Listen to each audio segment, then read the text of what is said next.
NPS में बदलाव, क्या वाकई मोदी सरकार कर्मचारियों के पक्ष में है?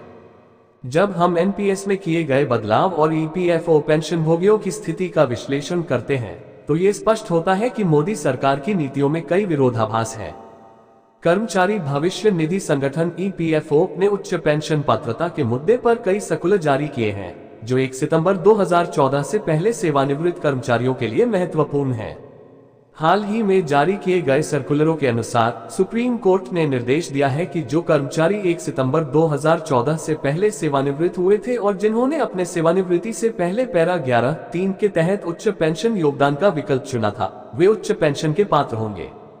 हालांकि ईपीएफओ पर आरोप है कि उन्होंने सुप्रीम कोर्ट के आदेश पैरा 44(5) को गलत तरीके से लागू किया है, जो केवल 1 सितंबर 2014 के बाद सेवा में बने कर्मचारियों के लिए है। इस गलतफहमी के कारण कई योग्य सेवानिवृत्त कर्मचारियों को उच्च पेंशन से वंचित कर दिया गया है। कर्मचारियों और नियोक्ताओं के संघों की मांग के कारण ईपीएफओ ने उच्च पेंशन मान्यता के लिए आवेदन जमा करने की अंतिम तिथि को कई बार बढ़ाया है और नवीनतम विस्तार 3 मई 2023 तक किया गया था। ईपीएफओ की इन कार्रवाइयों ने सेवानिवृत्त कर्मचारियों में चिंता पैदा कर दी है, जो महसूस करते हैं कि संगठन और सरकार उनके हितों की उचित रक्षा नहीं कर रहे हैं। हाल ही में पेंशन फंड विनियामक और विकास प्राधिकरण पीएफआरडीए ने एनपीएस लेनदेन के लिए T-0 आधार पर निपटान की घोषणा की, जो 1 जुलाई 2024 से लागू होगा। इस निर्णय को लेकर कई लोग उत्साहित हैं, लेकिन जब हम पूरे परिदृश्य का विश्लेषण करते हैं तो कुछ सवाल उभरते हैं, खासकर जब हम ईपीएफओ पेंशनभोगियों की स्थिति पर विचार करते हैं। ईपीएफओ पेंशनभोगियों की स्थिति और मोदी सरकार। ईपीएफओ पेंशनभोगियों की ओर से उठाए गए मुद्दों से यह स्पष्ट होता है कि वे मोदी सरकार से खासे निराश हैं। उनका आरोप है कि सरकार ने उच्च पेंशन के लिए उनके अधिकारों को जानबूझकर नजरअंदाज किया है।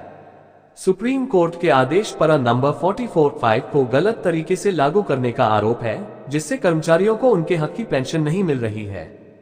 सुप्रीम कोर्ट के आदेश के अनुसार पैरा नंबर 44(1) केवल 1 सितंबर 2014 के बाद सेवा में बने कर्मचारियों के लिए है, लेकिन ईपीएफओ ने इसे सभी पेंशन भोगियों पर लागू कर दिया, जिससे कई पूर्व कर्मचारियों को उच्च पेंशन से वंचित होना पड़ा।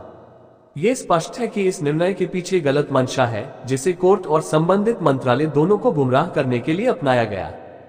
मोदी सरकार की भूमिका। मोदी सरकार पर आरोप है कि वही ईपीएफओ के इन गलत निर्णयों का समर्थन कर रही है। ईपीएफओ के उच्च अधिकारियों को इन प्रयासों के लिए प्रमोशन भी दिया गया, जिससे यह और स्पष्ट होता है कि सरकार इन प्रयासों का समर्थन कर रही है। पेंशनभोगियों का कहना है कि सरकार अपने उच्च अधिकारियों को प्रमोशन देकर गलत निर्णयों को बढ़ावा दे रही है, जिससे वरिष्ठ नागरिकों के हितों की अनदेखी हो रही है। एनपीएस में बदलाव एक सकारात्मक पहल। जबकि एनपीएस में T-0 निपटान का बदलाव निवेशकों के लिए एक सकारात्मक कदम है, ये सवाल उठता है कि क्या ये बदलाव सरकार की वास्तविक नीतियों का प्रतिनिधित्व करता है। ईपीएफओ पेंशनभोगियों की नाराजगी को देखते हुए ये स्पष्ट है कि सरकार की नीतियों में कुछ गंभीर खामियां हैं, जिन्हें तुरंत सुधारने की आवश्यकता है। जब हम एनपीएस में किए गए बदलाव और ईपीएफओ पेंशनभोगियों की स्थिति का विश्लेषण करते हैं तो ये स्पष्ट होता है कि मोदी सरकार की नीतियों में कई विरोधाभास हैं। जहां एक तरफ एनपीएस में किए गए बदलाव को निवेशकों के लिए फायदेमंद माना जा सकता है, वहीं दूसरी तरफ ईपीएफओ पेंशनभोगियों के प्रति सरकार की उदासीनता उनके विश्वास को कमजोर करती है।